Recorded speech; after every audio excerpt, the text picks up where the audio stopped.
ity. So zany dia anombotsika amin'ny fotoana dia andeha hanao vavaka fohy.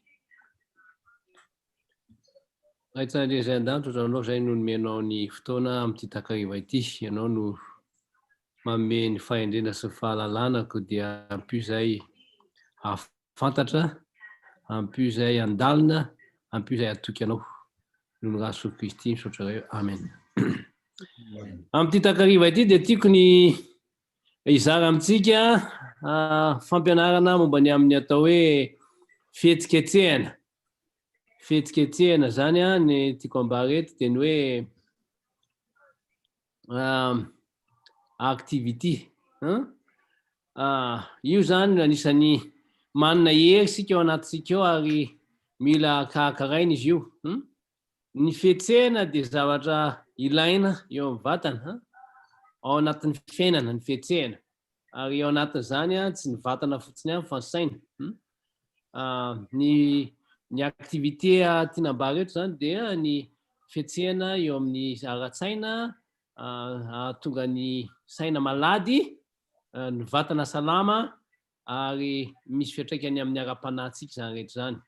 Noho zany ny ahatonga ny atidohantsika hanana ny top performance, tena mavitrika dia amin'ny alalan'ny fampiasana azy. Dia araka ny tsy araka ny eritreretantsika azy fa ny atidohan'ny olona na dia efa lehibe aza dia mbola mitombo arakaraka ny demandy, arakaraka ny zavatra takiana aminy. Raha jerena dia misy fanandramana natao an'ny mpitondra taxi tany Londres. Dia zavatra hita dia zao, tamin'izany mbola tsy nampiasa GPS na taridalana tamin'izany fotoana zany, dia manao ahoana? Amin'ny alalan'ny fampiasana ireo taxi ireo ny atidohany hoe iny toerana zao no lalana aleha, ity ny zavatra andalovana, dia hita fa misy farotro amin'ny atidoha izay tena melehibe sy mivelatra ho an'ireo mpitondra taxi ireo. Ary izay dia mampirisika antsika fa arakaraka ny ampiasaintsika ny atidohantsika ny mampirongatra sy mampitombo azy. Rehefa tsy ampiasaina koa izy nefa dia manao ahoana? Very, misy fampianarana izay natao eo amin'ny 8 eo ny natao, misy eo amin'ny 4,000 olona, dia tsapa fa ny atidoha izay tsy miasa, ny sela tsy miasa dia maninona izy ireo? Maty. Inona ireo fomba izay azotsika mampiasa atidoha? Tsika rehetra angamba dia tsy mathematisiana avokoa, ireny moa dia mampiasa atidoha mandrakariva. Fa ho antsika olon-tsotra fampiasana puzzle, manao tsianjery zavatra anankiray, mianatra zavatra vaovao zao dia efa tamin'ny fotoana zao fahalehibiazana zao dia mianatra mitendry gitara, mianatra mitendry saxophone, mianatra ireo zany mametraka zavatra fiaikany eo amin'ny atidohanao mba azahoan'ny atidoha mivelatra, mianatra vocabulaire vaovao, mianatra fiteny vaovao. Misy ianareo mazoto mianatra teny sinoa, fomba anankiray zany, na teny koreana, na teny eny, na teny gasy. Dia io koa fampiasana ny vatana raha ohatra akavia ny akavanana ianao dia mba ampiasao ny akavia. Zay zany ilay hoe mampitombo ny fomba fisaina izay zavatra izay. Ny sakafo maraina dia zavatra tena lehibe dia lehibe tokoa eo amin'ny fitombon'ny saina.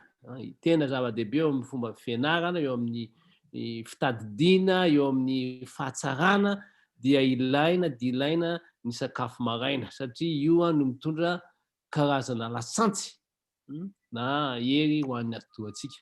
Eto zay koa glycemic index eto zany dia ny hoe hafiriana moa ireo sakafo eo no tonga any vatana makany amin'ny rà. Eto zany dia le glycemic index zany dia ahafahana hoe oviana, levona io karazana siramamy amin'ny sakafo io. Ka zavatra hita dia hoe rehefa ambony glycemic index dia tsara kokoa le sakafo. Ny sakafo zany izay ohatra ataontsika eto hoe ny pain complet, wheat complet, misy fibre izy io, misy complexe carbohydrate izy io, dia maninona? Elaela kokoa izy io zany vao voalevona mitahiry tsy tonga de makany amin'ny raha avy hatrany reny zany tsara noho zany ilaitsika manao zavatra toy zany ny vary de ilaina zay mahatonga atsika mihinana vary anao de mateza kibo izy gasy mateza kibo zany hoe mitahiry lay glycémie amin'ny rahanao mandritry fotoana maharitra fa raha bombô zao no haninao maraina de maninona iny vetivety iny satria iny very simple carbohydrate iny de any amin'ny raha iny de tsy hita de vao fitaka ny insuline anao ty zao de hoe ny slow digestion izy elaela zany ny fomba famitehana tsy hoe famiteha vavony azy fotsiny fa fahatongavan'io siramamy io any amin'ny raha de vao tery manina anao tsy vetery mihinana be deabe anao fa mihinana kely anao de voky avy eo anao maharitra izy iny arak'izay le izy fahasamihafan'ny ny ranom-boankazo sy ny voankazo zany de misy fahasamihafana satria voankazo de misy fibre ao misy zavatra zay miazona n'lay siramamy ao zay vahan'ny vatana tsikelikely de mivoaka tsikelikely ohatran'ireny le hoe extended release fanafody reny zany dia maninona izy mitohy milamina tsy miova lay zavatra ao vatana fa tsy hoe miakatra de midina tampoka tsy manao pika zany eto zany de hitantsika eto fa ny fihetsiketsehana ara-batana de manatsara ny saina ihany koa zavatra hita dia aingakaingana kokoa ny fiasan'ny atodora toy zany asa reo fa rehefa be de mieritreritra hoe iza moa ny anaran'lay olona iny iza tokoa moa izy teo aiza tokoa moa misy azy ina moa ny anaran'le tanàna tary maninona elaela ihany le process zay zany mety misy fiovana zay amin'ny resaka fahalebiazana sy fanterana fa izao ny activité ny fanatanjahantena dia mitahiry zany zavatra zany mba hanatsara na ny fitadidiana na ny azahoantsika manao retrieve mahazona mikaroka ireo zavatra any amin'ny atodoa amin'ny fitadidiana sy ny sisa ny fihetsiketsehana ara-batana dia mampiena ny fahasimbanao amin'ny atodoa mampitombo ny velaran'ny atodoa mampiembotra ny atokavana amin'ny alzheimer sy ny fahaverezan'ny fitadidiana ary mahatonga atsika hanana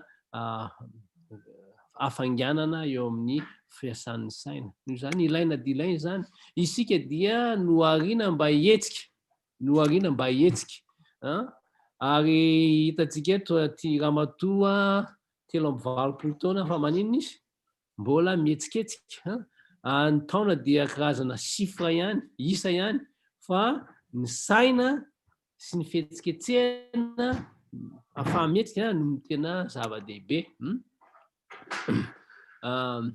io zany ny fihetsiketsehana ara-batana zany no lakle ny fahazahoanao tanjaka sy fahazahoanao tsy fisiana stress ny fihetsiketsehana ara-batana de mampitombo fa mahaela velona natao ny fandinihana ny amin'ny olona maty isan-taona teto États-Unis zavatra hita dia mihoatra ny 1200 ireo olona ireo dia niaran'ny fahafatesana mialoha noho ny tsy fahampiana fihetsiketsehana ara-batana satria misy fiantraikany amin'ny areti-po sy ny diabeta sy ny depression sy ny fiasan'ny immune system izany zavatra izany hitantsika fa reo zany le ataontsika hoe aretina azo stranona azo avadika azo reversible io zany le azo sarihina hitantsika eto fa ny olona zay active dia 5,9% ny risque ny fahafatesany oharina amin'ny olona tsy mihetsika 12,4% lahy sy ny vavy zany io dinihana misy fiantraikany amin'ny fahatezana ny fihetsiketsehana ny olona natao ihany koa ny hitantsika eto ny tombotsoa ny vehivavy sy ny lehilahy dia zay maninona ozy izy izay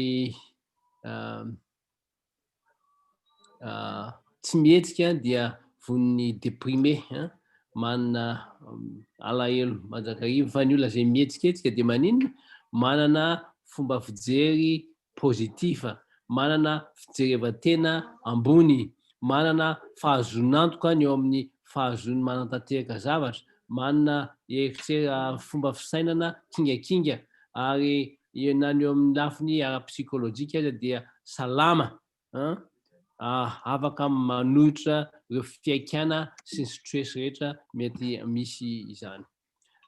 Eto zany de ny hoe inona no tokony atao, andeha isika hanao fihetsiketsehana eo amin'ny 30 minitra isan'andro, 5 andro mandritsy ny herinandro, 30 minitra isan'andro. Raha ohatra ka tsy manana fotoana 30 minitra isika de azo atao manao mafimafy kokoa eo amin'ny 20 minitra in-telo isan-kerinandro. Asy firy amintsika manao karazana fanatanjahantena régulier na mitohy, fa mila tomboka zany zavatra zany, ary reo zany lay ataontsika hoe cardio reo le exercice zay manatsara ny fo sy ny vatana, fa ankoatra zay de mila ampiana fanatanjahantena, fampiasana ny strength zany, karazana mampiasa karazana poids sy ny karazany de mila répétition am'izay zavatra zay. Hitantsika eto fa ny amin'ny fahafakely ny 10 minitra ny fanatanjahantena ataontsika, ary 10 ka hatramin'ny 30 minitra zay mila kojakojaina zany io mba tsy hitondra fahasimana na faharerahan'ny vatana kosa. Raha ohatra zany ka manao exercice sika de tokony zao hoe afaka miresaka, zay natao hoe manao na mihazakazaka sika na manao na de hoe afaka miresaka kely hoe amin'ny fotoana anaovako azy. Raha ohatra koa tsika tsemboka fomba anankiray ilazana koa zay hoe ao tsara zay zavatra zay. Ny fitepony fo de fomba ahafantarana ihany koa ny amin'ny lanjan'ny fihetsiketsehana zay ataontsika. Fa zavatra hita de hoe ny fandehanana didy-tongotra aingana 12 ka hatramin'ny 20 minitra dia ilaina. Mitondra bisikileta dia ilaina ihany koa zay zavatra zay, ary jereo fa reo zany karazana exercice na activité zay ilaitsika atsemboka atsika, na tonga amin'ny faritra hoe tena mila tsy afaka mila tsy afaka hiresaka. Zany mihitsy hoe zay zany fomba atsapahantsika ny amin'ny hoe ny intensité ny fanatanjahantena antsika. Hitantsika eto ny amin'ny hoe ny olona zay manao fanatanjahantena sy ny fahatezana, ny olona zay fit na manao fanatanjahantena dia miena mihitsy ny taona hafatesany, ny avy aloha mitombo fa ny fahafatesany miena. Noho izany tian'izay misy karazana ataontsika hoe intermittent training na fanaovana fanatanjahantena izay miatotra tsikelikely, zany hoe misy tombony izy ity satria misy fahasalamana kokoa, ary mampiena ny aretina, ahafahantsy nofo mahazo oxygène kokoa, ahafahana mahazo énergie kokoa fa tsy reraka, ahafahana manana tanjaka kokoa de tsy manao misy dinihana amin'ny fotoana fohifohy, ary manao ahoana, ahafahana mampihena tena kokoa izy ity nefa tsy mandratra, ary ahafahanao manana confidence na fandresen-dahatra ho an'ny tena zay tsy miteraka faharerahana. Ahoana no ataovana izany? Ty le ataontsika hoe intermittent training zany de ny hoe manao activité anao, ohatra milomano de miato kely aloha maka miala sasatra, manao bisikileta de miato kely, mihazakazaka de miato kely, manao mandeha tongotra de miato kely, mitsambikina de miato kely, sisa. Zay zany le ataontsika hoe misy fiatoana, fanaovana fietsehana misy fiatoana. Zany hoe hitantsika hoe mandeha ohatra hoe mandao 3 kilometra ianao dia mijanona kely de mandeha de mijanona, mandeha de mijanona. Ito zany dia misy zavatra hita eto dia lay fitsarana dia mahatonga antsika afaka manohy hatrany, de fitsarana de manohy hatrany. Eo moa raha hazavaina ara-siantifika izy io de zao hoe ny oxygène capacité ny muscle sy rehetrarehetra ao amintsika eo de misy karazany hoe misy fetrany akaka fahazarana dia rehefa tonga amin'ilay hoe amin'ny faritra ambony izy io dia lasa mivadika ho lactique acide ilay izy dia ohatran'ny manaintaina ny muscle avy eo fa raha ohatra mijanona isika dia manome fomba kely ahafahan'izay nofo zay miala sasatra sy manavao anazy dia mitohy hatrany ka ilaina zany le manao mafimafy dia mijanona kely manao mafimafy dia mijanona kely mba ahazoantsika mahavita zavatra mitohy sy tsaratsara kokoa. Zavatra lehibe dia misy ireo fihetsiketsehana zay azo atambatambatra eo amin'ny fiainana andavanandro ohatra ianao hoe miakatra tohatra ianao dia manadio trano ianao manasa tôbily ianao manao zaridaina ianao mamafa faravona ianao sy ny sisa dia mitambatambatra izy ireo zany hoe ilaitsika zany manao raha ao an-tokantrano ohatra mandeha 10 minitra ianao miasa mandeha tongotra any am-piasana dia mandeha 10 minitra ihany koa ianao miverina dia manapaka bozaka ianao 10 minitra dia zay zavatra zany mitambatra dia mahatratra 30 minitra mandritra indray andro iny ohatra indray hoe manana 10 minitra ianao dia mandeha mafy mandritra ny ray mile ozy dia avy eo manao bisikileta ao an-trano sy mitakariva ireo zany ilay ataontsika hoe mitambatambatra ny zavatra atao ankoatran'ny nataoko teo ankoatran'ny physical activité dia ilaina mampitombo ny nofo zay zany le ataontsika hoe strength training io zany dia mila mifidy karazana eo 20 eo zay atao isan'andro dia misy répétition le répétition zava-dehibe eo 20 répétition io zany le répétition ahafahan'ny nofo zay tsy hoe manao zavatra mavesatra be dia mibaty indroa intelo dia visaka fa karazana lanja zay azontsika ampiasaina ahafahantsika mamerimberina azy mandritry ny folo zay hitadao fa tsy manimba ny nofo azonao andramana zany raha ohatsika maka poids na 5 kilo na toy izany dia ampiasana fa io dia ilaina io satria mampitombo ny nofo izy io ny hitantsika eto ny amin'ny tsika zany dia tsy tokony hoe hiena toerana tahaka ny nofon'antitra izy ny fitenenana fa ilaina ny mitahiry ilay nofo satria anatin'io nahitana ny tanjaka io koa no maninona rehefa ohatra ianao ka melehibe dia mitombo ny tavy miena ny muscle dia mety miena ihany koa ny capacité anao amin'ny rehetrarehetra amin'ny capacité aérobika zany ny taolana dia malemy ny tension miakatra cholestérol miakatra ny siramamy ireo zavatra ireo zany dia maninona akaka amin'ny fahalebiazantsika dia mikorontana nefa izany rehetra zany dia azo reversevana azo avadika zany azo tohanana zany amin'ny alala fanaovana exercice zany hoe zany tena marina zany zao azo atao misoka ny tsy fahafahametsika aorinany raha tianao no ahatonga anao mbola mahaleo tena tsy makany amin'ny nursing home rehefa antitra ary mitombo amin'ny fahalebiazana amin'ny fahatanjahana sy ny rehetrarehetra zao atomboy fampitomboana ny nofo sy ny tanjaka zao amin'izao fotoana zao ankoatran'izay dia milaina ny manafana sy rehefa vita dia manao miala sasatra kely warm up cool down satria ilaina manomana ny vatana zany ahatonga ny rà sy ny nofo mba voahomana ao amin'izany mety eo amin'ny 3 hatramin'ny 10 minitra eo izy fanafanana ny vatana mba tsy ahatonga ny nofo azo fahasimbana zany rehefa mijanona ihany koa dia ilaina no miato kely satria maninona ny rà mbola tonga any amin'ny vatana hatrany amin'ny tongotra sy ny tanana any raha dia mila mety mampidina ny tosi-drà aingana dia aingana zany noho izany dia mila mijanona tsikelikely sika zany mba tonga atsika tsy ho fanina rehefa manao exercice ankoatran'ireo dia vitany fanatanjahantena ataontsika na mihazakazaka io na mandeha tongotra io na milomano io ninonino dia mila manao fanenjanana na inona izy teo manao flexion zany manao stretching io dia ilaina io enjanona ny tongotra ny tanana ny zavatra rehetra zany io dia mahatonga mampiena ny fahasimbana eo amin'ny nofo, eo amin'ny taolana, eo amin'ny ligament, eo amin'ny tendon, mampiena ny fanaintainana sy ny tension rehetra, ny fanaovana stretch.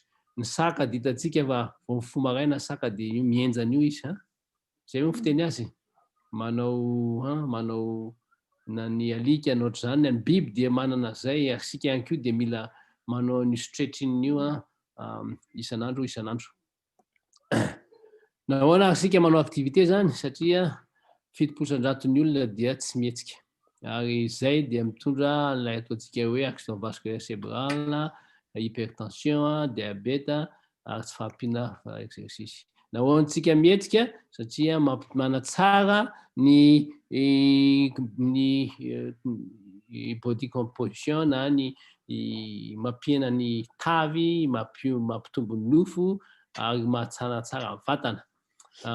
Ilaina ihany koa satria mampitombo ny tanjaka, manome hery, mahatonga antsika ho afaka flexible, manome tanjaka sy akingana ny fanaovana activité. Na tsy zany koa na eo amin'ny fifandrindrana eo amin'ny zavatra rehetra ataon'ny tanana, ohatra zao hoe na mampiditra kofehy amin'ny fandraitra izy dia manao efa manao ny olona manao zay dia afaka manao zany zavatra zany, mitondra tômôbila, mitaingina bisikileta, miankihazo, ny balance, ny rehetrarehetra zay dia misy fiantraikany lehibe amin'ny fanatanjahantena ny ireo zavatra rehetrarehetra ireo. Nahoana satria misy fiantraikany eo amin'ny ara-pahasalamana izany, ny cholestérol, ny ostéoporosis, amin'ny taolana, ny diabétique, ny hypertension, tosidra, ary indrindra ny torimaso. Ny olona manao fanatanjahantena dia mahita toky tsara. Mampitombo ny zavatra ara-tsaina zany ahatonga antsika hanana fomba manana self esteem zany sy manana self confidence, maninona isika manana mahatoky tena tsara isika amin'izay fotoana izay. Raha ohatra ka 30 minitra ditongotra intelo isan-kerinandro dia efa mampidina sady ny risque ahafahan'ny olona ho azo amin'ny areti-po sy ny cancer avy hatrany. Tokony ho tsapantsika zany fa izao, na dia fiovana kely aza vitantsika dia misy tombony lehibe zany. Tsy voatery manao zavatra tsy hanao afa-tsy vitako manao 30 minitra, na tsy hanao fa miandry fotoana lehibe vao afaka manomboka. Na dia kely aza ataontsika fiovana kely dia misy fiantraikany lehibe zany.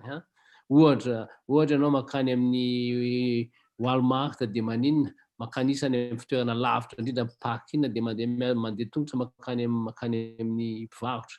Ohatra hoe mampiasa tohatra fa tsy mampiasa elevateur. Ohatra hoe amin'ny takariva dia miaraka amin'ny namana mandeha tongotra sy sisa.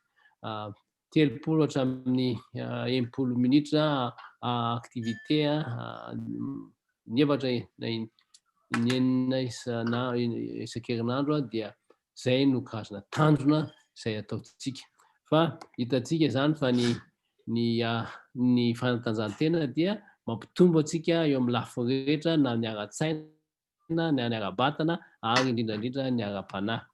Koa dia misaotra antsika tsirairay avy zany ny amin'ny fandinihana sy fiainana izay torohevitra sotrotra momba ny amin'ny fihetsehana izay. Ka noho izany manomboka izao zany raha pito dia engany tsirairay avy amintsika mba hihetsika hanao programa manokana momba ny amin'ity activité ity. Dia misaotra antsika tsirairay avy amin'izay zavatra izay. Izao zany dia rotsaka ao amin'ny fandarana manaraka isika. Misy fanontaniana hono. Misy fanontaniana hono. Ao ary misy afaka mandray fanontaniana ray ngamba. Dia afaka misy fotoana ka. Anankiroa kely, ny ray momba ny vary ahoana marina ny amin'izy io satria azo ao mialehibe dia ohatrany hoe mahoraka mihitsy hoe diabety dia efa matahatahotra ny vary zany zao amin'izao za amin'ny teny zao. Ray zay. Faharoa, misy fotoana tara ve Amin'ny fotoana manahoana za vao tara le fietsehako ohatra hoe za zao de mbola migalabona mbola salama aloha za zao mbola tsy maino de mbola migalabona ihany de ovina vao tara loatra ny fanomboako zay activité zay sotra tompo. Valiko ny voalohany farany aloha tsy misy fahatarana mihitsy izy io fa rehefa manomboka de zava-dehibe foana ny tsy manao ihany no tara tsy manao ihany ny tara fa lazaiko aminao fa ny misy ramatoa anankiray 80 taona izy vao nanao Oldakok tany Lomalinda 80 taona izy vao nanomboka nanao fanatanjahantena nefa naninona afaka nianika ny tendrombohitra Fiji taty aoriana. Zany hoe ny olona rehetra zany dia afaka manomboka avokoa ary tsy voatery mila zavatra lehibe vao manao fanaingana fa atombohy. Ny amin'ny resaka vary misy vary isan-karazany moa vary fotsy vary ihany fa ny vary izay mbola ao ny zavatra rehetra zany mbola raha mahita vary mena ianao raha vary brown rice zany dia tsaratsara koa satria mbola misy fibre kokoa iny dia manahoana ireo glucose ireo zany mivoaka tsikelikely dia voatahiry mahasoa. Asa misy olona mety manana aretina manokana moa dia mety mahatonga azy tsy afaka mihinana anisan'ny sakafo mety atao ny vary zany satria manana an'izay glycemic index zay somary ambonimbony kokoa. Zay zany fa tsara mampiasa ireo fibre ireo araka izay azo atao ny ilaina zany mba hahatonga antsika hoe mateza kibo sy ny gasy tsika moa dia miasa vatana miasa tany sisa dia raha mipiasa tany no tsy mihinana sakafo mateza dia maninona izy rehefa tonga ny amin'ny fola any atsahany tena tsy mahavita asina rehefa izay moa efa tany ambanivohitra dia zay zavatra hita mihinana sakafo tsara amin'ny maraina indray mety ho azo fakapanahy dia kafe sotroina amin'ny maraina dia maninona lasa miasa ohatran'ny hoe misy tômôbila andeha dia tsy asiana lasantsy manahoana fipetraka tsy lasa lavitra noho izany alohan'ny asa rehetra izay ataontsika dia ao kafenona ny réservoir eny ary dia maombiaza ary tsika tsirairay avy.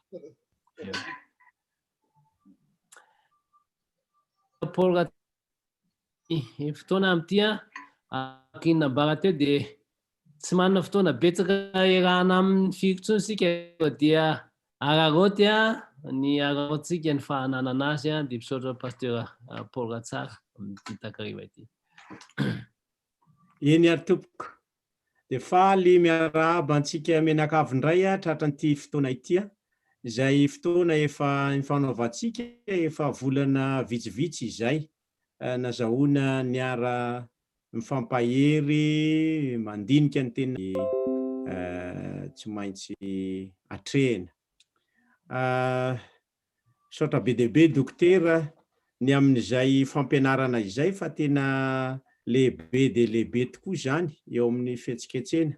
Tenanay dia afaka mijoro vavolombelona fa marina io zavatra voalaza io satria raha ohatra ka manao fanatanjahantena dia hitanao mihitsy hita eny ny akony tsara fanatanjahantena miazakazaka manao poids sy ny sisa rehetrarehetra io ilaina dia ilaina zany sy ny tao hoe mba souplesse ilaina koa zany ka eto zany dia afaka manampy kely an'izay moa tsy afaka hitony teny izy fa Pasteur Paul Ratsara dia mbola mahavita manao hazakazaka 100 kilometatra mbola saika anao aloha fa mbola efa niomana fa tsy tanteraka le latsadatsaky zay kely zany dia afaka mijoro vavolombelona izy amin'ny resaka fanatanjahantena dia manao tokoa izy mivady.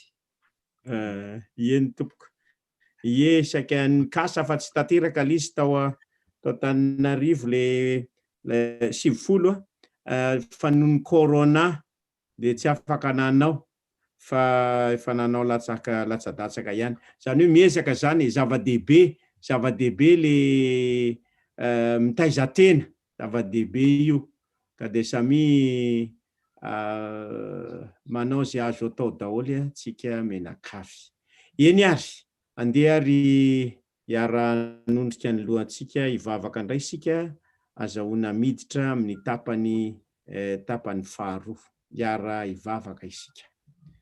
Andriamanitra tsara indrindra zay any an-danitro misaotra anao zahay noho ny fitiavanao noho ny fahasoavanao ka raha hiditra amin'ity tapany faharoa ity zahay dia ny fandinina ny teninao zany mangataka anao mba nazava ny fonay sy ny sainay ka tonga anay afantatra zay tokony atao dia momba anao anay tsiraray avy amin'ny anaran'i Jesosy. Amen. Eny ary tompoko ny nandritra ny fotoana vitsivitsy zay dia nandinika isika ny amin'ny anehoantsika ny fitiavatsika an'Andriamanitra. Koa amin'ity androany ity dia andinika indray isika ny amin'ny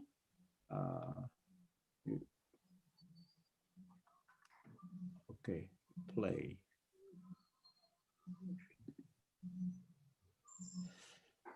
Eny ary andinika indray zany isika ny amin'ny atao hoe mahazava-dehibe ny fahamarinana.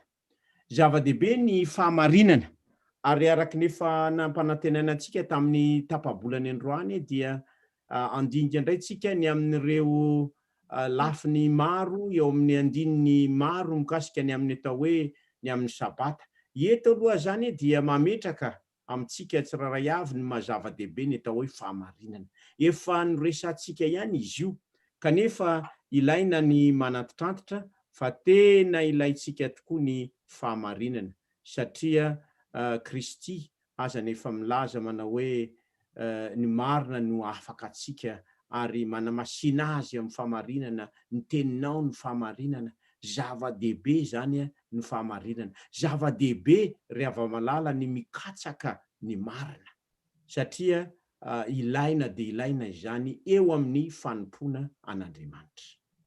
Tamin'ny tapabolany androany isika dia nandinika ny amin'ny didy faefatra, noresantsika aloha ny amin'ny didy 10 ary nasongadina tamin'izay ny didy faefatra izay misy dinidinika ohatra ny ady hevitra momba an'izy io. Ny didy hafa rehetra tsy dia manana olana fa ny olona rehetrarehetra dia manaiky fa tsy mety, tsy tsara ny mangalatra, tsy tsara ny mamono olona, tsy tsara ny mandainga na manao vavolombelona mandainga, fa ny amin'ilay didy faefatra kosa dia ohatra ny manjary misy dia ady hevitra izy. Tamin'ny tapabolany androany zany dia naseho tao amin'ny tenin'Andriamanitra fa mbola mitombona dia mitombona tokoa tahaka ny mampitombona n'ireo didy 7 hafa ny didy faefatra dia ny momba ny sabata izany hoe manamasina ny sabata.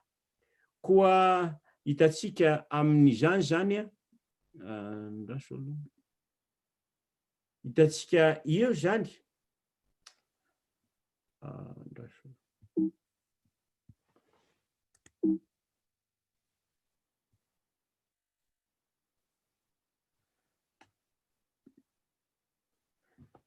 eny ary efa mba nisaininao ve fa matetika dia tsy arak'izay everantsika azy ny tena fahamarinana. Misy amin'ireo zavatra zay ekeny saina inony rehetra ho marina kanefa araka ny hita eto indro fa diso sy tsy maro-potitra. Zava-misy zany. Ohatra, anjatiny maro no efa niony manam-pahaizana fa fisaka sy tsy mihetsika ny tany. Nandritra ny taonjato maro zany dia ireo manam-pahaizana fa tsy olona tsy nianatra akory na olona ataontsika hoe tsy mikarikaroka fa na milaza izy ireo fa fisaka ny tany. Ary raha jerena tokoa ny ohatran'ny hoe fisaka, raha mijery ny ranomasina isika dia hita fa tena ohatran'ny hoe fisaka le izy. Ary ninona zany nandritra ny taonjato maro na rivony mihitsy aza fa hoe fisaka ny tany ary tsy mihetsika ka izao miodidina amin'izany ny masoandro. ohatrany hoe masoandro zany manodidina azy sy ny kintana. Ka nisy olon-tsotra anankiray mpandinika antsoina hoe Kopernika no nandinika fa hay tsy fisaka ny tany fa boribory ary miodina amin'ny masoandro. Zany ny tena marina. Zany hoe tsy ny fahitana tsotra arak'izany fa tao miodina amin'ny tany ny kintana sy ny masoandro lazana fa io no marina tsia. Dia zany de zao misy zavatra zay eritreretina ho marina, ohatrany hoe ekena ho marina satria efa zay foana hatramin'izay le izy, kanefa rehefa natao ny fanadihadiana dia indro fa tsy marina le izy. Io zany ny Copernicus izay nahitany zany ary azo lazaina fa maro mihitsy ireo nanoitra azy tamin'izay fotoana izany hoe ahoana zany tsy misy an'izany atao hoe fisaka ny tany zany hoe boribory ny tany zany ka zavatra fisaka io ve. Kanefa tsika amin'izao fotoana izao dia resy lahatra fa marina ny voalazan'ny Copernicus. Ny ety zao ny ety Nouvelle-Zélande zao efa alahady ariva zany ny any aminareo mbola sabotsy ariva. Dikan'izany zany de zao ny ety efa andro hafa mihitsy, dikan'izany de boribory ny tany. Ary Aristote koa dia nilaza fa miisa 9 ny tongotry ny ala. Zay zany nolazainy. Koa satria zany Aristote olona manam-pahaizana be de nandritra ny fotoana lava dia nekena zay zavatra zay hoe nisan'ny tongotry ny ala zany dia 9. Kanefa rehefa nandinika Jean-Baptiste Lamarck de nahita fa tsy 9 ny isan'ny ala fa 8. Fa 8 zany. Ka dia hita am'izany zany fa tsy zay zavatra ekena na lovantsofina rehetra no marina. Eny fa na de zay lazain'ny olo-kely tsy manam-pahaizana aza dia tsy voatery ho marina izany. Ka tsy zay zavatra nazatra na zay ekeny be sy ny maro ho marina mandritra ny taonjato, ela ihany koa no marina arak'izany. Ka de tsy maintsy sedraina zany ny zavatra rehetra. Zany de manambara fa raha misy zavatra zay inontsika de tsy maintsy sedraina ihany izy ireny ary ny tenin'Andriamanitra araka ny voalaza raha ny finoana no jerena de ny tenin'Andriamanitra no mamaritra ny amin'ny atao hoe marina sa tsy marina zany zavatra zany. Mety azo heverina ve ankehitriny fa tafiditra eo amin'ny varavaram-piangonana ihany koa ny fahazarana sy ny lovantsofina isoloana manolo ny fahamarinana. Zay zany ny fantaniana lehibe mipetraka amin'ity androan'ity ry havana. Hita zany zay teo amin'ny siansa, teo amin'ny zavatra maro samihafa, teo amin'ny resaka matematika sy ny fikarohana, de ohatra nisy zavatra zay mbola tsy takatry ny saina de nanjary tonga de nandray karazana conclusion tampoka de indro fa diso lesta teoriana. Mety isy ve fa ny zavatra tahatakan'izany dia mety ho tafiditra eo amin'ny fiangonana ihany koa. Misy fahazaran'ny olombelona ve? Misy lovantsofina ve? Izay mety tafiditra eo amin'ny fiangonana ary neritreretina hoe ho marina izany zavatra izany. Zany ny zavatra zay fantaniana mipetraka eo amintsika tsiraray avy. Koa amin'ity androany ity dia hijery zany isika. Ao amin'ny Apokalipsy 12:7.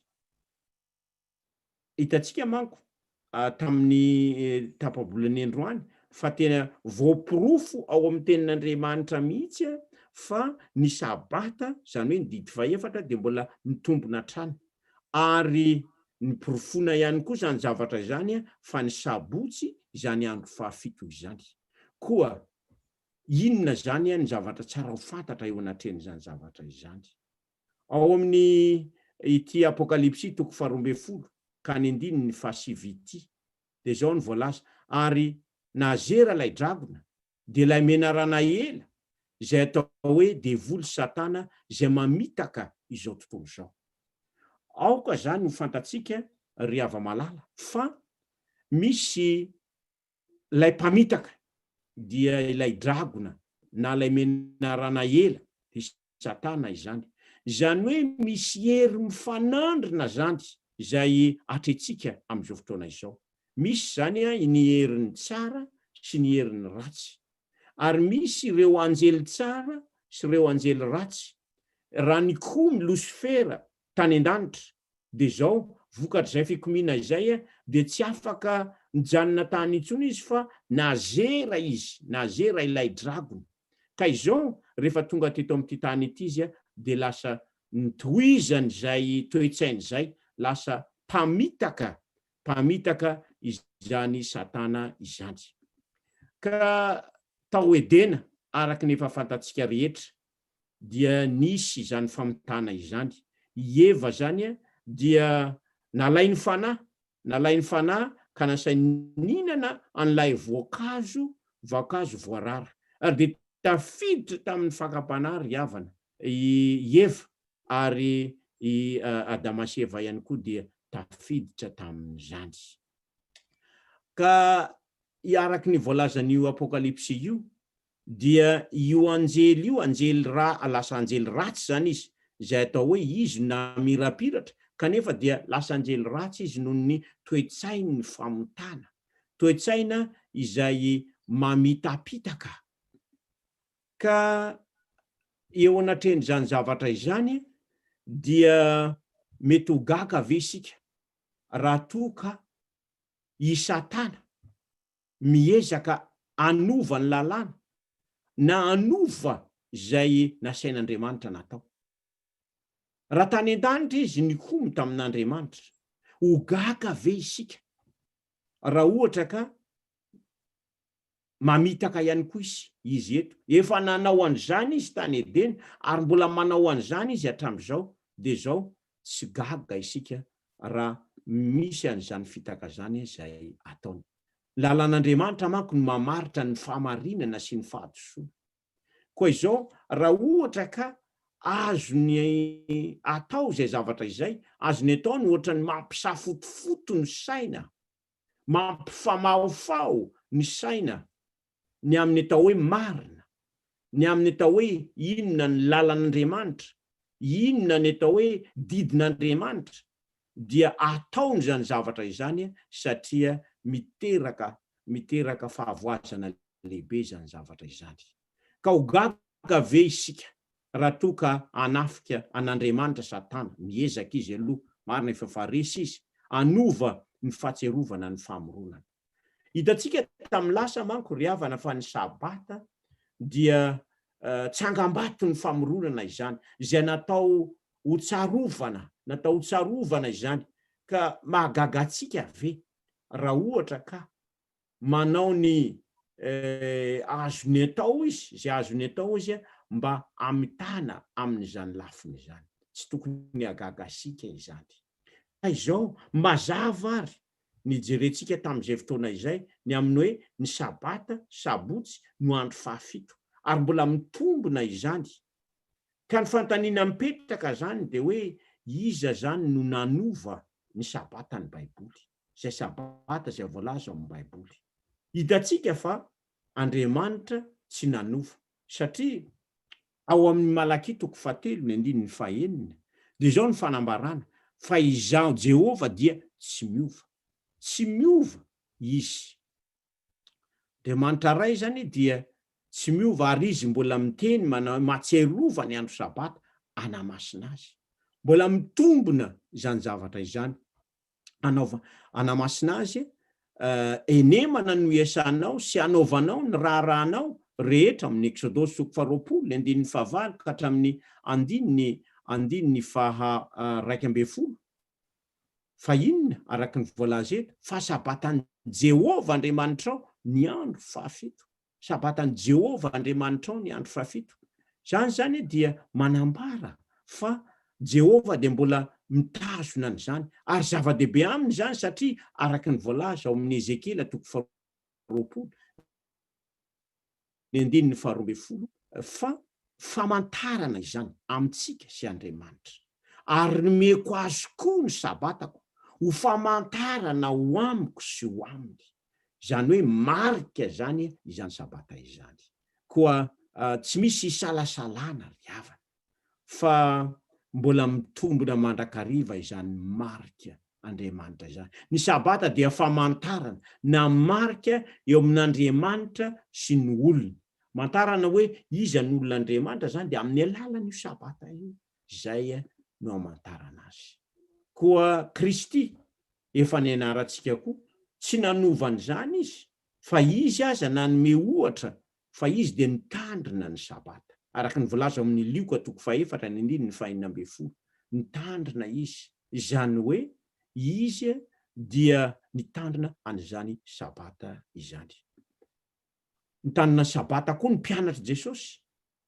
Efa nianarantsika izany fa mamerina fotsiny eto. Ary ny sabata no andron'ny tompo arak'ireo andininy izay voalaza eo amin'ny Lioka 4:1-5, amin'ny Marka 4:2-7, Maty 4:12-15, dia lazaina fa ny sabata no andron'ny tompo. Izany hoe le andro fahafito zany no andron'ny tompo. Izany hoe andron'ny Jesosy Kristy zany ny sabata. Andron'ny Jesosy Kristy. Tsy izy mihitsy zany nanova azy, koa izy ary zany nanova ny sabata. Na niezaka nanovany zany izy, Jesosy zany dia tsy nanovany zany izy. Ary ao amin'ny Hebreo 7:12-5 dia lazainy hoe Jesosy Kristy no tsy miova omaly sy anio ary mandrakizay. Tsy miova zany Andriamanitra. Tsy miova Andriamanitra ray, tsy miova Kristy, ary tsy miova ihany koa ireo mpianatra, tsy nikasa mihitsy Kristy anova na inona. Efa nodinitsika antsakany sy andavany zany tamin'ny tapabolany androany, fa mamintina fotsiny ny tenanay eto. Ka izy ary zany no nanova an'ity sabatany baiboly ity, na niezaka hanovany zany, satria ireo mpianatra tsy nanovany zany. Izany hoe ny ray tsy nanovany zany, ny zanaka tsy nanovany zany, ny fanahy masina izay mitoetra tao amponin'ireo mpianatra izay mampatonga azy ireo afaka ankato tsy nanovany zany, ary ireo mpianatra zany dia tsy nanova izany.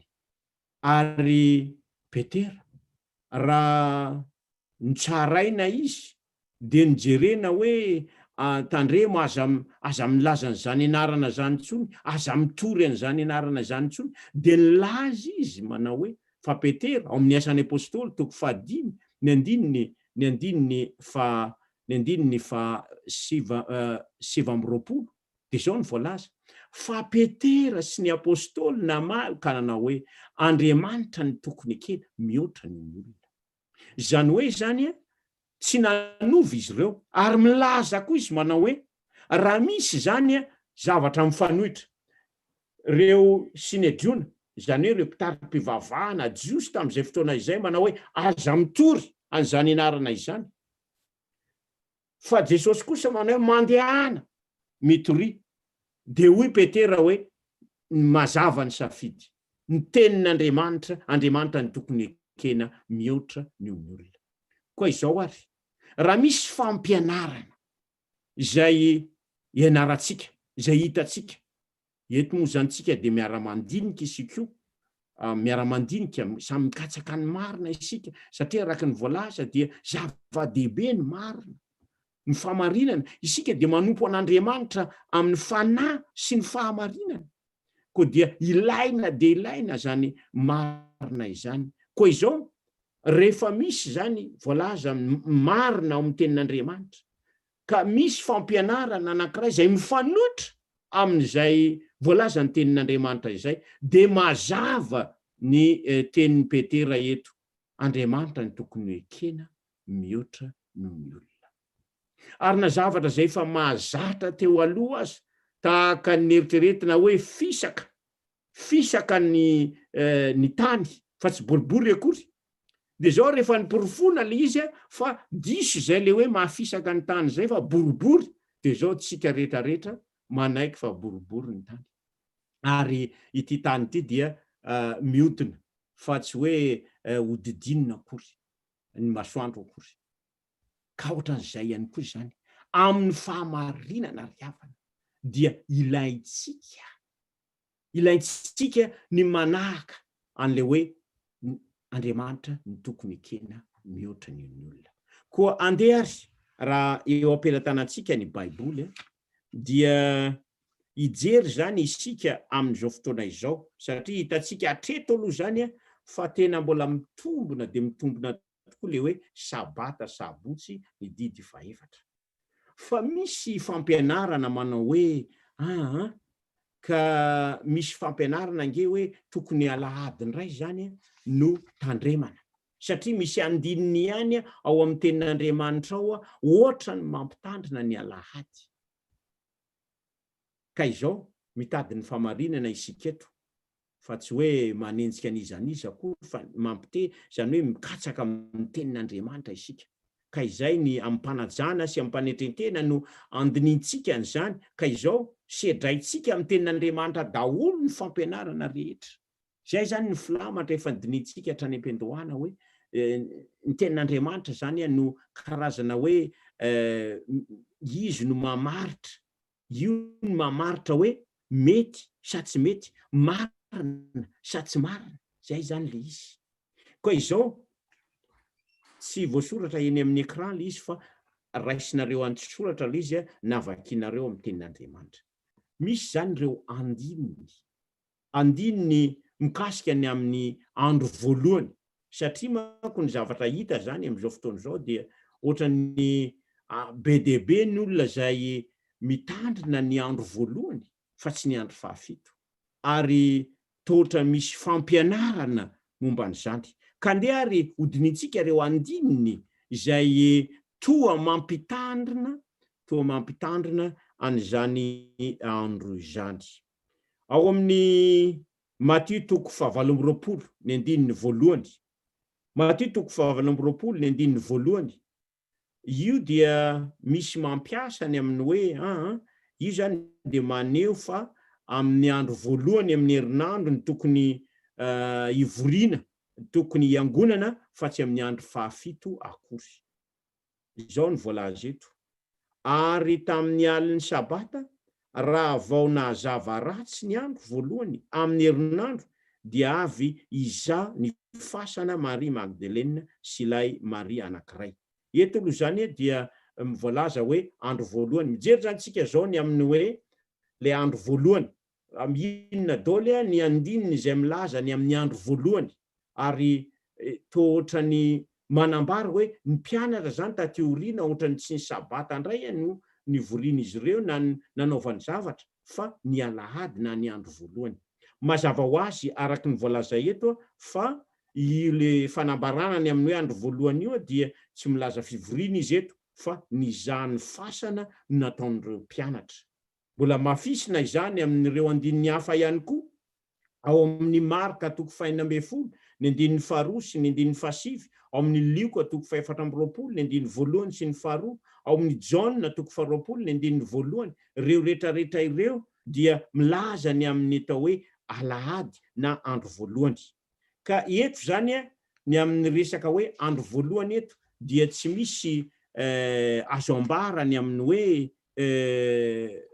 io dia pirofo fa navadika ho amin'ny andro alahady indray zany ny fivavahana, satria misy an'izay soratra izay ao. Iny aloha zany mazava idy. Andeha indray sika hijery andininy anankiray. Ao amin'ny Jauna 2:20 ny andininy 7:20.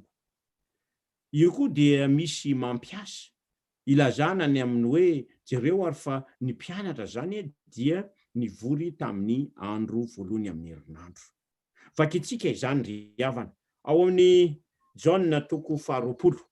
Amin'ny Jauna 2:20 rahatsika mijery izany. Jauna 2:20 ny andininy 7:20 dia toa ohatrany nivory zany ny mpianatra eto.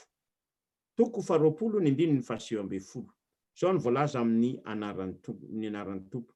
Ary rehefa hariva ilay andro voalohany amin'ny herinandro, raha voarindrina ny varavarana zay niangonan'ny mpianatra noho ny fatahoran'ny jiosy, de tonga Jesosy ka nitsangana teo afovoany ka nanao taminy hoe fiadanana ho anareo. Zany hoe tohatrany hoe niangona zany izy ireo tamin'ny andro voalohany amin'ny herinandro. Araky ny hita eto aloha zany dia tsy azo apetraka amin'izay, ny fampianarana hoe io zany de profo anankiray fa tsy amin'ny andro fahafito intsony ny vavana. Eto aloha zany de efa mazava satria tadiditsika le hoe Jesosy Kristy zany rehefa miteny ny amin'ny hoe ho ravana Jerosalema de ozy izy hoe mivavaha ianareo izy mba tsy ho amin'ny ririnina na ho amin'ny sabata ny andosiranareo, tsy ho amin'ny sabata, tsy amin'ny ririnina satria mangatsika de mangatsika mandositra amin'ny andro ririnina, ary tsy amin'ny sabata satria 30 taona mahery teoriana zany de mbola tao an-tsainy Jesosy Kristy ny amin'ny hoe reto mpianatra ireto dia mivory mivavaka miangona amin'ny andro sabata na amin'ny andro fahafito. Eo anatren'izay zavatra zay zany de tsy mifanohitra, tsy manohitra ny zavatra nolazain'i Jesosy izy reto, ka naninona ary izy no niangona tamin'ny fotoana io. De mazava izy eto hoe noho ny fatahorana ny Jiosy. Atahotra manko, hitatsika Petera tena nandà mihitsy an'i Jesosy intelo aza satria natahotra hoe sao de mba voaombo amin'ny hazo fijaliana koa hoe rehefa nahazo an'i Jesosy reto mbona tamin'ny hazo fijaliana Jesosy de mety hitady ny mpianatra koa izy ireo mba ho faizina ihany koa na hoe vonoina satria mety ampiely an'izany fampianarana izany, de natahotra izy ireo.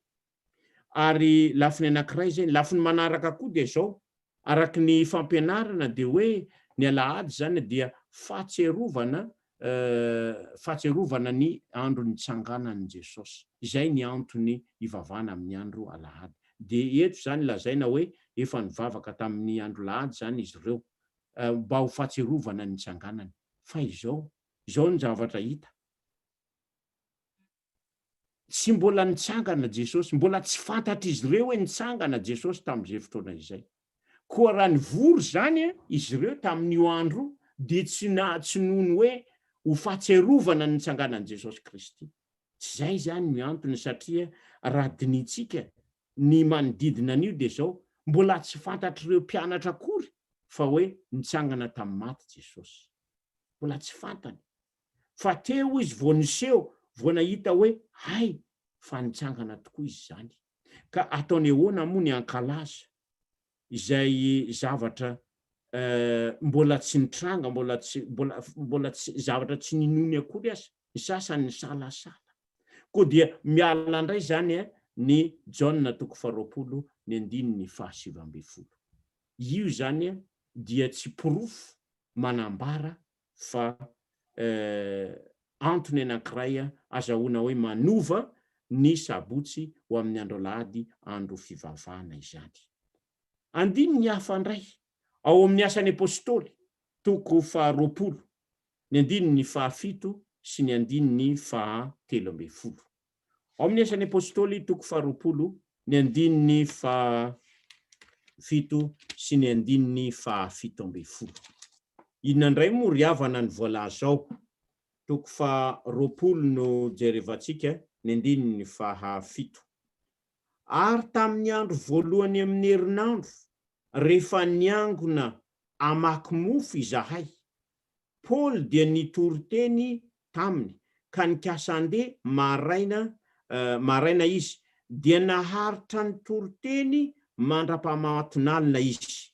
Ary ny 7. Ary zahay araky ny voalaza eto dia niala any amin'ny antsambo dia niondrana nankany aso fa eo no andraisan'ny Paoly satria eo ny fotoana nataony fanikasa andeha an-tanety izy. Inona moa zany ny zavatra voalaza eto? Zany hoe zany nitandrina ny andro fahafito izy ireo, zany hoe ny sabotsy. De zao notohizana izay zavatra izay hatrany mamatonalina. Ka izao ny baiboly dia ny teny amin'ny baiboly, ny andro amin'ny baiboly dia manomboka am'le ary nisy hariva ary nisy maraina. Zany hoe raha amin'ny famoronana zany ny andro anankiray dia manomboka amin'ny fileteny masoandro ka hatramin'ny fileteny masoandro. Koa ny andro alakamisy zany dia zao alarobia hariva raha vao miletika ny masoandro raha vao milentika ny masoandro de fa alakamisy zay amin'ny baiboly mandrapatonga ny alakamisy milentika amin'ny masoandro fa tsy hatrany amin'ny misasakalina akory. Koa le hoe andro voalohany amin'ny herinandro zany eto araky ny voalaza eto de zao iny le tapan'iny zany hoe sabata aloha zany zany iny sabotsy le izy de zao nitohizana hatramin'ny mamatonalina satria Paoly maika ho an'ny aso be de be zany zavatra zay nataony teo tsy vita nandritra ny andro le sabata le izy de nitohizana zany rehefa miletika ny masoandro tamin'ny andro sabata de tsy azo lazaina hoe sabata tsony zay fa amin'ny fanisany ny jiosy azy dia efa andro voalohany amin'ny herinandro zany zay. Zany hoe efa alahady zany raha vao mandeha zany ny atao hoe sabotsy hariva ka fa miletika ny masoandro de fa alahady zay zavatra zay andro voalohany amin'ny herinandro zay. Koa izay zany ny araky ny voalaza eto hoe ile andro voalohany amin'ny herinandro dia sabotsy hariva maty masoandro ka hatramin'ny mamatonalina izany no novoriana. Ary io tsy zavatra hoe efa fanao akory fa maika araky ny voalavitra ny andininy 17 hoe maika ho an'ny aso satria nanao fotoana tany iny apôstôly de maika izy de zao tsy nahandro hoe vitaina any ampitsoniny fa alao vitaina daholy androany hariva de zao vao maraina be zany de fa lasa mba anatratra an'izany fotoana izany. Niasa mafy ny apôstôly Paoly mazoto zany raha lehilahy mazoto zany de zao ny am'le hoe ny fandraisana eto tsy magaga izany satria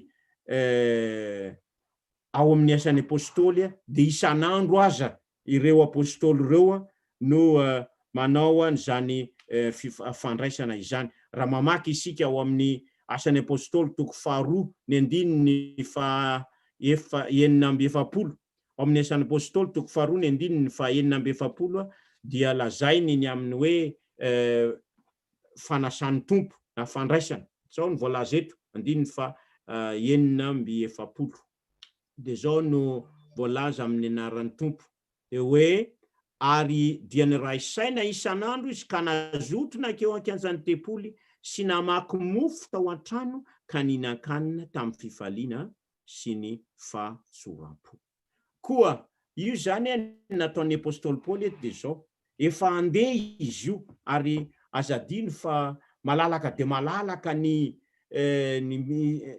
toerana zay esan'ny apôstôly Paoly midadasika de midadasika ka izao le izy mandeha io de tsy fantatra hoe afaka firy volana andray na hoe firy antaonany mihitsy azy zay vao tafaverina ka rehefa mamangy toerana anankiray zany ny apôstôly Paoly dia ararotrina atao eo daholo ny zavatra rehetra atao ny fampianarana atao ny fandraisana atao daholo ny zavatra rehetrarehetra vitaina zany ny zavatra rehetrarehetra tamin'izay fotoana zay zany ity koritianina voalohany ty asan'ny apôstôly araky ny voalaza asan'ny apôstôly toko 20 ity. Koa dia tsy azo ampiasaina zany io entina namarinana hoe nafindra ho alahady ny sabotsy. Mbola misy anankiray ao amin'ny koritianina voalohany toko 4:4. Ao amin'ny koritianina voalohany toko 4:4 dia toa milaza fa ohatrany hoe misy fanatazana fanatitra. Zany hoe raha misy mieritreritra zany hoe raha misy fanatazana fanatitra dia manambara izany fa misy fotoam-pivavahana zany tamin'ny andro voalohany amin'ny herinandro. Andeha indray ary ho dinitsika izany hoe marina ve zany zavatra izany. Zao ny voalaza amin'ny andininy voalohany sy ny faharoa ao amin'ny koritianina voalohany toko 4:4 ny andininy voalohany sy ny faharoa.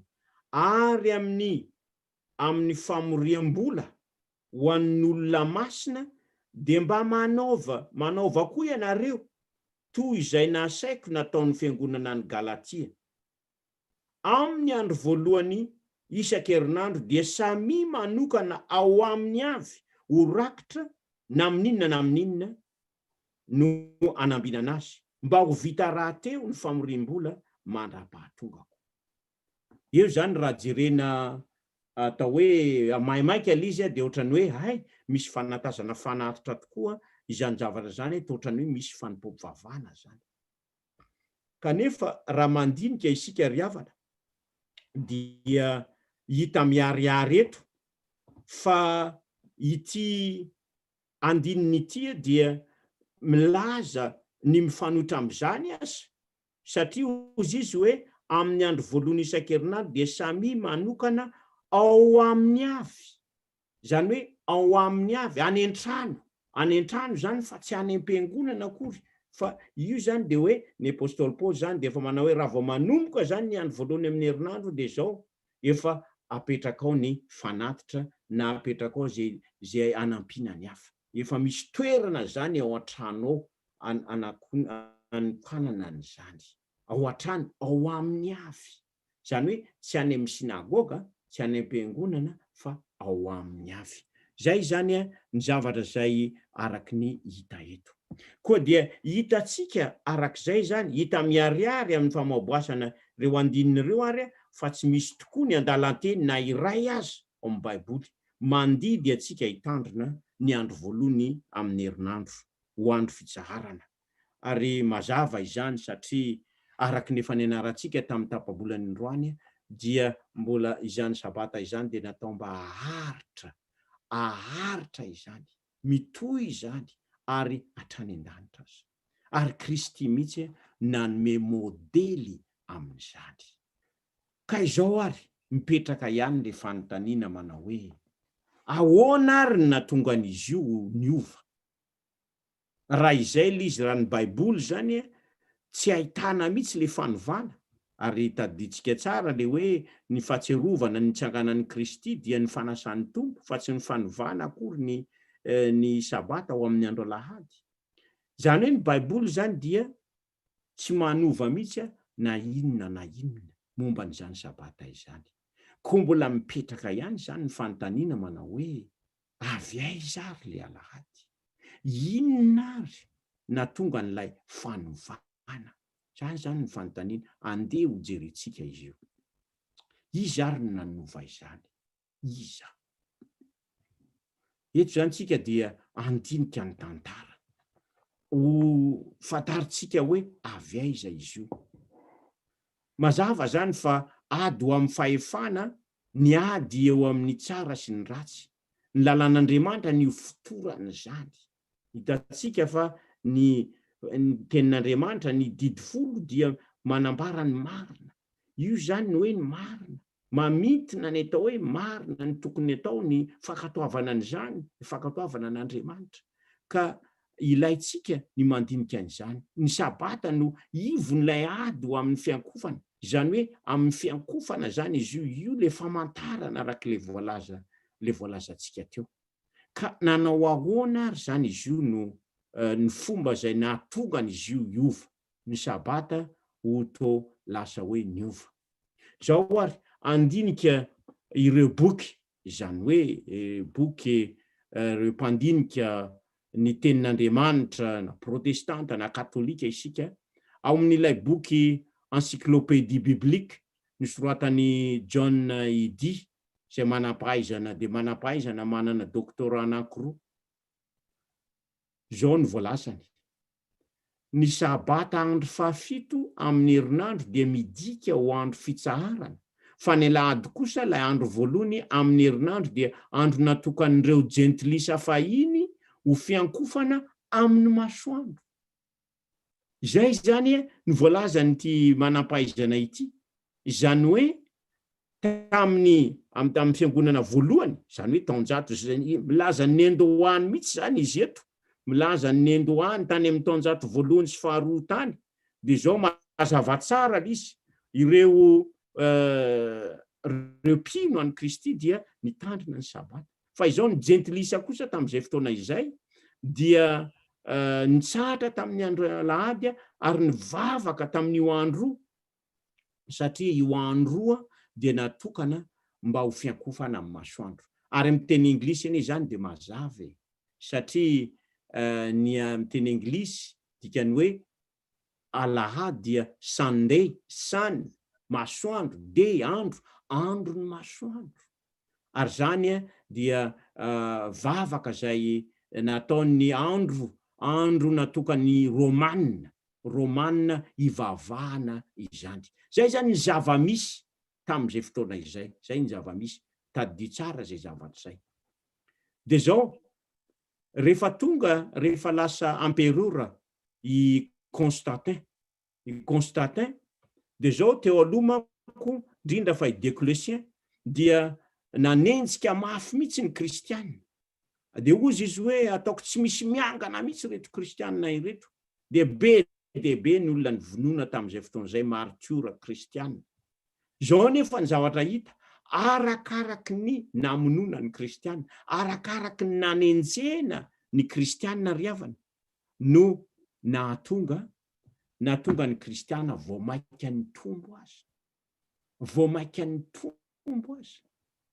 de rehefa lasa amperora i Constantin de ozy izy hoe tsy mety ty zavatra ty fa reto kristianina reto arakaraky ny anenjena azy ny voamaika mampitombo azy izy manko tam'izany fotoana izany mbola gentlisy izy mivavaka amin'ny masoandro izy de hita zany natanjaka ny kristianina ary de ohatrany hoe izara roa zany ny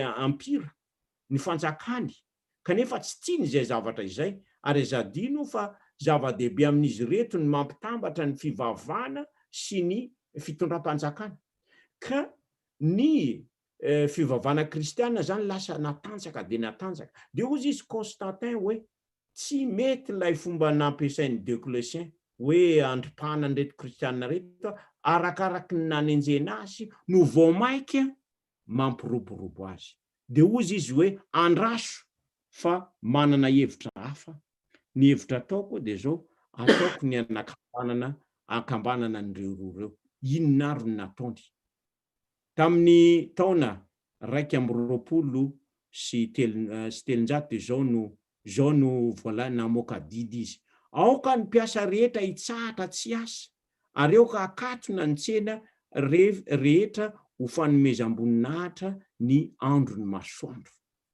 zany hoe namoaka didy izy zany tamin'izay fotoana izay hoe ny rehetrarehetra ato amin'ny empira de zao ny mpiasa rehetra mitsahatra ary aoka akatona ny tsena rehetra ho fanomezam-boninahitra ny andro ny masoandro zany hoe niezaka izy zany mba ho hitandrina ny andro ny masoandro zany hoe sandeha ny olona rehetra de zao hitany zany fa tsy nahomby satria ireto kristianina reto dia mijoro amin'izany fivavahana izany izy dia izao nanova tetika indray izy tamin'ny andron'ny Constantin no nanomboka ny tambatra zany ny fiangonana sy ny fanjakana nakambany le izy de ny zavatra zay nataony zany tamin'izay fotoana izay de zao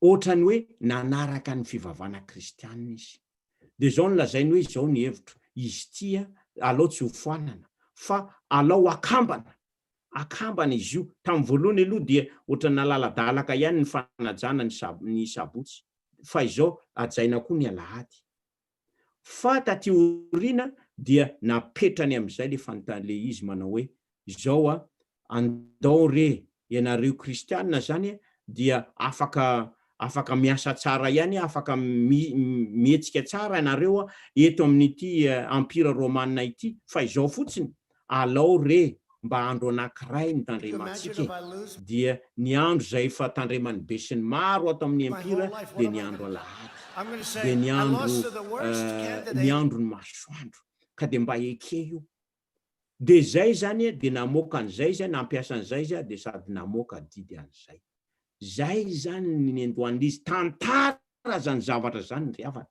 tantara azy porofona eo amin'ny boky zany zavatra izany zany ny andohany izy io ka manana fahefana anovany zany ve ny fanjakana tsy Andriamanitra dia mbola ambony noho izany fanjakana izany ary ahoana indray ny amin'ny fiangonana inona indray ny zavatra nitranga zay zany no nitranga teo amin'ny Constantin izany hoe lasa tateoriana aza dia lasa nanaiky ny fivavahana kristianina izy tsy tena nanaiky nefa fa tetika ara-politika no nolazainy eto nolazainy mba atonga ny reto kristianina reto voasarika de hoe mba iray zany le izy de zao tateoriana nakambany indray zany ny fivavahana i Constantin nakambana ny fanjakana ny empira sy ny fivavahana.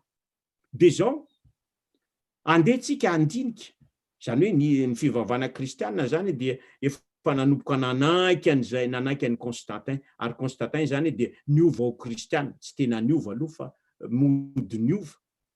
De zao ny zavatra hita fivavahana zany tamin'izay fotoana zay.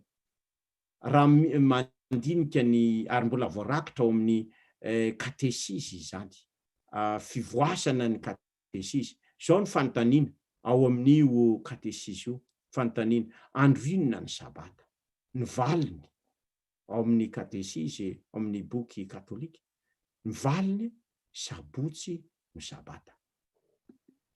De zao fanontaniana, nahoana isika no mitandrina ny sabata, mahoana isika no mitandrina ny alahady, hosolony ny sabata. Fanontaniana zany ao amin'ny fivoasana ny katesisy. Zay le fanontaniana. De ny valiny, satria nafindra ny Eglizy katolika ho amin'ny alahady ny fahamasinana ny sabata. Zany hoe zany tsy isika no manameloka eto, fa izy mihitsy no milaza manao hoe zay no namindra an'le izy. Ary ny soratany mihitsy zany ao amin'ny katesisy, rehefa mampianatra izy de mapetraka ny fanontaniana manao hoe nahoana isika no mitandrina, nahoana isika katolika no mitandrina ny alahady hosolon'ny sabata, valiny satria nafindra ny Eglizy katolika ho amin'ny alahady ny fahamasinana ny sabata.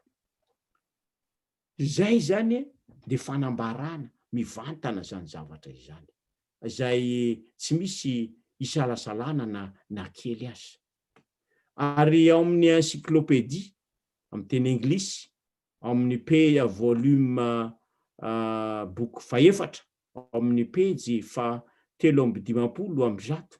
De zao no voasoratra ny Eglizy taorinany no nanovana ny sabata andro fahafito ho amin'ny andro voalohany amin'ny herinandro. Taorina zany, taorina zay misy itsika kely ny fandikanan'izay zavatra izay. Zany hoe ny Eglizy zany no nanova an'izany zavatra izany araka ny voalaza amin'io encyclopédie. De nanova ny didy 7 ny fankamasinana ny alahady ho andron'ny tompo.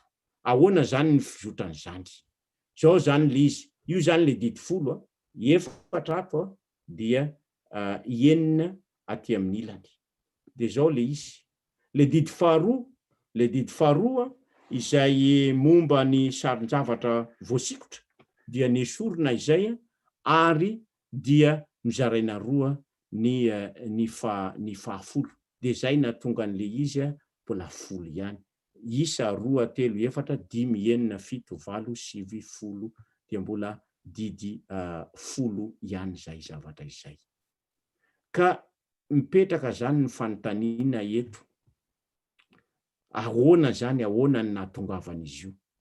Misy boky nisoratan'ny Monseigneur Juvelet, misy fanoratana faharoa moa hoe Juvelet, de teko hoe Juvelet. Io zany le boky, io mihitsy le foniny, hoe tantara foin'ny Eglizy katolika.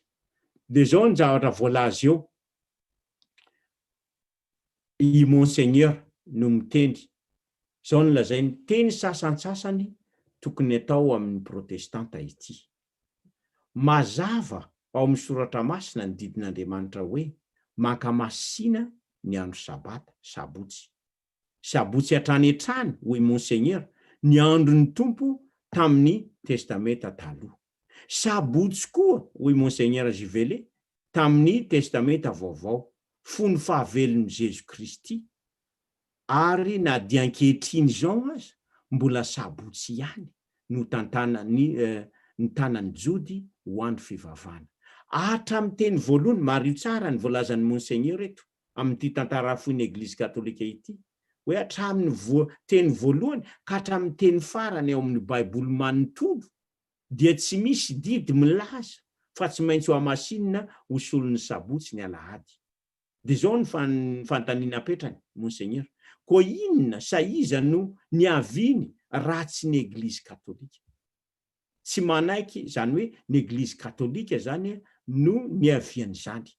Zay zany ny valiny. Monseigneur zany namaly an'izay fanontaniana izay, hoe iza no nanovan'izy io de ny eglizy katolika. De zao no toizany lisy miteny amin'ny protestanta zany izy eto, tsy manaiky afa-tsy ny soratra masina izahay hoy ry Lutera sy ry Calvin ary ny namany. Raha izany hoy Monseigneur, nahoana izy no manohitra isaky ny alahady ny baiboly izay mandidy ny anamasinana ny sabata? Nahoana no manaiky ny eglizy izay nandidy ny anamasinana ny alahady? Zao manko i Lutera sy Calvin, Lutera dia nanohitra ny eglizy katolika, zay natonga azy hoe mpanavao fivavahana na hoe réformateur. De miteny zany ny Monseigneur eto hoe ahoana ary, nahoana ary izy no manaiky ny alahady, satria ny eglizy katolika no ny fahefan'ny eglizy katolika nanaovana an'izany. Zany rehetrarehetra izany ry havana dia ny eglizy mihitsy no milaza an'izany zavatra izany fa tsy isika akory. De zao no fehinteny Monseigneur Ajivele, raha tsy hamasinina ny sabotsy de tena voatsipaka mihitsy ny soratra masina. Raha ankamasinina kosa ny alahady de ekeny, zany hoe ny ekeny protestanta tokoa ny eglizy araka ny fomba fanaony katolika. De mazava zany arak'izany ry havana ny valiteny izay hitatsika hatreto. Valiteny iza no nanovan'izany, dia ny tenandry zareo mihitsy no milaza hoe zahay no nanovan'io. Ka manana fahefana novany didin'Andriamanitra ve ny fiangonana? Tsia. Zao no voalaza amin'ny ity boky ity, Faith of Our Fathers, amin'ny pejy 295. Cardinal James Gibbons, cardinal ndray zany no miteny eto. Afaka mamaky ny baiboly manomboka amin'ny Genesis hatramin'ny Apokalipsy isika, kanefa tsy ahita na de teny ray akory manome lalana ny fitandremana ny alahady. De toizana izy ny soratra masina dia manamafy ny tokony anamasinana ny sabata. Zay zany dia mazava de mazava izay zavatra izay. Ka mipetraka zany ny fanontaniana manao hoe inona zany ny tokony ataotsika? Mazava zany hoe ny tenin'Andriamanitra de manao hoe tandremo ny sabata. Manamasina ny andro fahafito, ho fahatserovana ny namoronana azy. Io ny marika. Kanefa ndray ny tenin'olombelona manao hoe ity indray ny tandremana. Satria ny Salamo 7:20, ny 4:4 manao hoe ny fanekeko tsy ho tsoahako, ary nolazain'ny molotro tsy hovako. Tsy manova zany Andriamanitra eto. De zao amin'ny gazety boky de l'Histoire tamin'ny 26 octobre 1949 tena nanaitra, zao ny voalaza: nanaitra ny maro ny fanambarana mezinezina nataon'ny révérend anglican Carrington tany Québec, ny lazany fa tsy misy antony intsony tokony ifikiran'ny protestanta amin'ny fivavahana amin'ny andro alahady. Satria hoy izy, tsy noho ny famarinana ara-baiboly ny tandreman'ny protestanta ny andro alahady, ho fivavahana fa noho ny fironana mpiemorana anaraka ny fanaovana nataon'ny eglizy katolika. Mazava zany arak'ireo mpitondra fivavahana ireo ny hoe inona ny ara-baiboly. Ny sabata no ara-baiboly, ny alahady kosa dia olombelona no nanao an'izany didy izany. Koa izao ary mipetraka ny fanontaniana, iza no tompoitsika? Mifototra amin'inona ny fonontsika? Mifototra amin'ny baiboly ve sa mifototra amin'ny tenin'olombelona? Zany ny fanontaniana. Ary mbola ao amin'ny boky Canon and Tradition de zao izy fivoasan'ny katesisy. Ny fahefan'ny fiangonana dia tsy voatery iorina amin'ny soratra masina ho isy. Manana fahefana anova ny fiangonana toy izay efa nanovany ny fivavahana ho amin'ny andro sabata ho alahady. Zany hoe zany de milaza mihitsy fa tsy miorina amin'ny tenin'Andriamanitra izany fanovana izany, fa fanapaha-kevitra ny fiangonana. tsy baiko avy amin'ny Kristy izany ozy izy fa fahefana avy amin'ny fiangonana izany zavatra izany. Koa inona zany ny tokony ataontsika? Lara-pahamehana zay tokony ataontsika, ny sitrapon'Andriamanitra ve sa ny fanovana zay natao aty aoriana?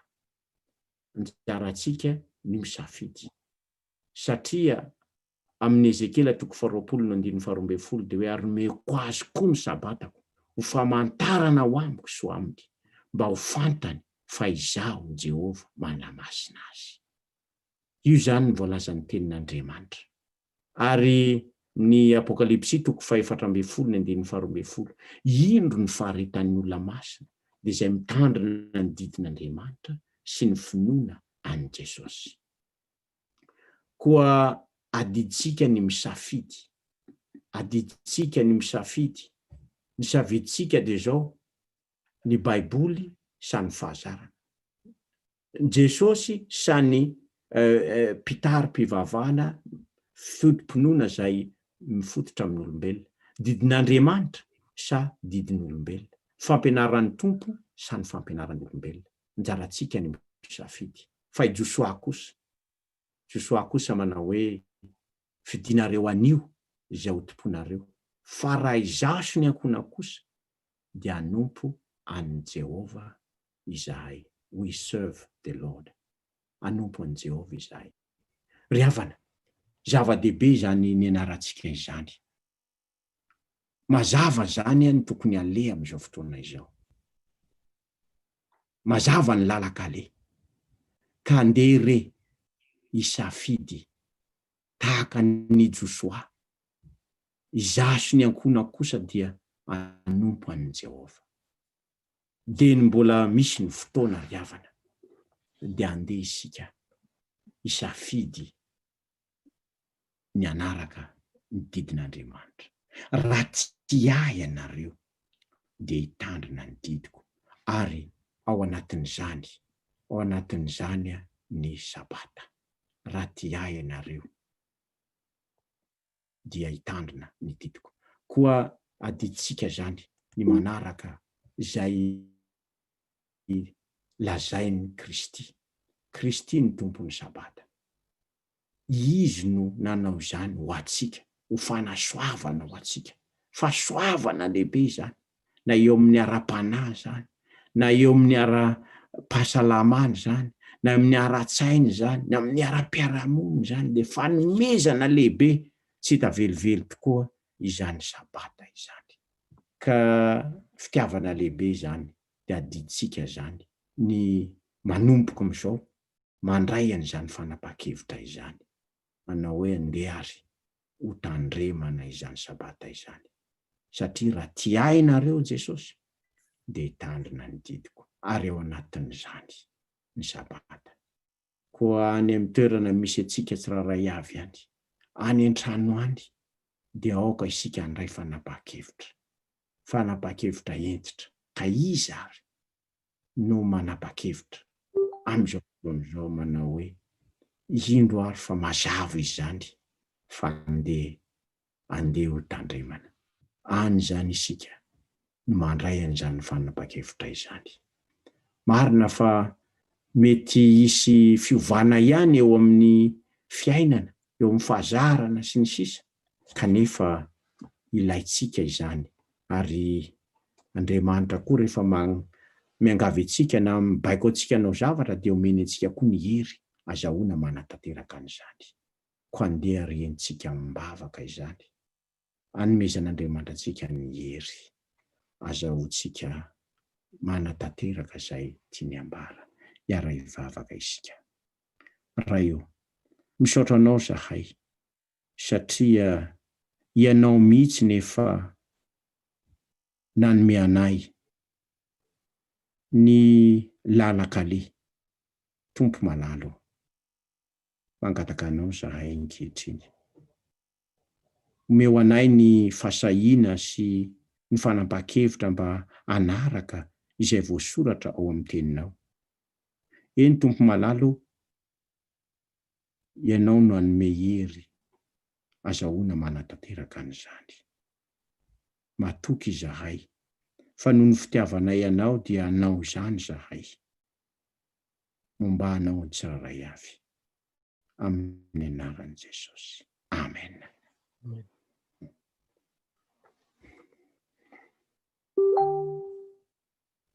Eny ary.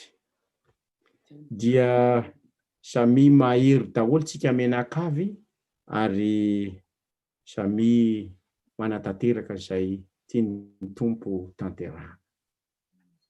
Dia tolotra ny Dokotera Bella ny fitenenana to.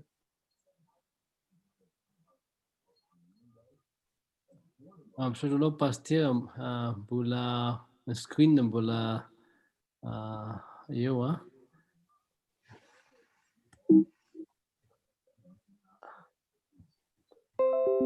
Azonao esorina ve le screen?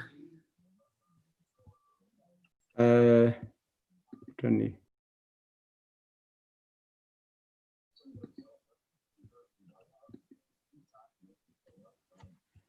Zay. Fitahina lehibe ny afatra nentin'ny pasteur Paul Ratsara antsika nandritra ny fotoana maromaro zay ary androany ihany koa dia fitahinao antsika ny nanambarana fa tsy adidy, tsy hita mavesatra akory ny fanarahana fahamarinana fa tombotsoa fitahina. Andriamanitra nahary antsika izy mahafantatra ny fotoana sy ny andro sy ny zavatra mety hahasoa antsika indrindra eo amin'ny fiankovana aminy ka dia manantena fa fanarahantsika izany sabata na sabotsy na andro fitsarana izay tandreman'Andriamanitra sy ara-baiboly zany dia izy ilay nahary antsika mahafantatra ny mahasoa antsika. Mino aho fa atsapa fitahina isika fanarahana zany zavatra izany. Saona be dehibe pasteur Paul Ratsara noho ny amin'ny afatra izay nentiny sy fotoana rehetra izay nilaniny mizara tamintsika ireo fampianarana rehetra ireo. Laza moa izy fa amin'ny tapabolana zany no fandarana farany izay rahany amintsika amin'ny lohahevitra anankiray famarana anazy izay entiny amintsika koa dia maniry fa ho avy isika anasan'ny tsirairay avy mba hahazoana miaraka mandre ny afatra izay hoentin'ny pasteur Paul Ratsara amin'ny tapabolana izao. Koa dia mirary torimaso sambatra ho antsika tsiray avy ny tompony io mba antsika tsiray avy. Dia tafandrimandry avokoa zany isika.